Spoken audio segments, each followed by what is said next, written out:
వరంగల్ లోక్సభ ఎన్నికల ఫలితాలపై నేడు ఉత్కంఠ వీడనుంది. ఇన్ని రోజులుగా ఈ విషయం మిషన్లలో నిక్షిప్తమై ఉన్న ఫలితాలు వెలువడనున్నాయి. త్రిముఖ పోటీగా బీజేపీ, కాంగ్రెస్, బీఆర్ఎస్ పార్టీల మధ్య పోటీ ఉండగా బీజేపీ, కాంగ్రెస్ పార్టీల మధ్య తీవ్ర పోటీ ఉండనుంది అని చెప్పవచ్చు.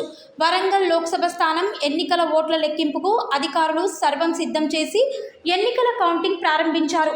వరంగల్ ఏనుమాముల వ్యవసాయ మార్కెట్లో ఓట్ల లెక్కింపు ప్రారంభమైంది.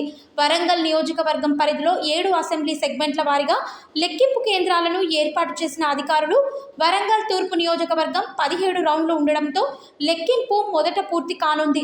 తొలుత postal ballot, home voting service ఓట్లను గోదాం సంఖ్య 18Cలో ప్రత్యేకంగా ఏర్పాటు చేసిన 14వ టేబుల్పై లెక్కించనున్న అధికారులు 7 సెగ్మెంట్లకు గాను మొత్తం 124 టేబుల్స్పై 127 రౌండ్లు లెక్కించనున్నారు.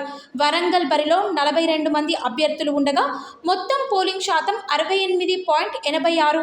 మొత్తం ఓటర్ల సంఖ్య 18,24,466 గాను ఇంకా 12,56,031 ఓట్లు నమోదైనాయి.